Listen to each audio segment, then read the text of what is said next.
Fervono i preparativi a Tortima di Lusiana Conco per la cerimonia buddista dei 100 giorni, che domenica sarà celebrata in memoria del piccolo Stefano Angonese, il ragazzino di 13 anni, travolto e ucciso a pochi metri da casa da un'auto pirata, poi risultata essere guidata da un 23enne di Cartigliano. Era lo scorso 7 settembre.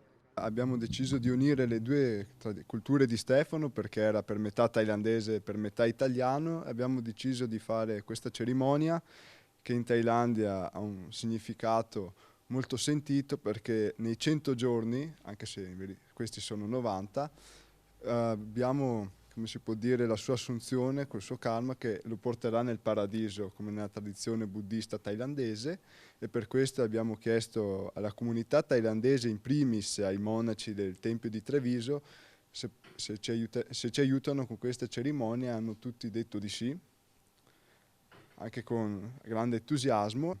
Sarà una cerimonia aperta a tutti, avremo anche un buffet thailandese. Tra l'altro qui, proprio qui si terrà la cerimonia, qui ci sarà il monaco buddista che avvierà le preghiere per Stefano. Esatto, qui abbiamo gli altarini che verranno dedicati a Buddha, mentre nella parte qui abbiamo un cavalletto con la foto di Stefano, dove pregheremo per portare la sua anima nel paradiso. Sarà una cerimonia aperta a tutta la comunità a partire dalle 10:30 nella piazzetta di Tortima e nell'ex scuola della frazione, una comunità che sin da subito si è stretta attorno alla famiglia di Stefano per far sentire tutto il calore, l'affetto e il dolore condiviso per la perdita di questo ragazzino, e sarà proprio tutti insieme che sarà ricordata la bellezza dei suoi 13 anni. Soprattutto in questo periodo avrebbe accennato la sua passione per rally. Sì.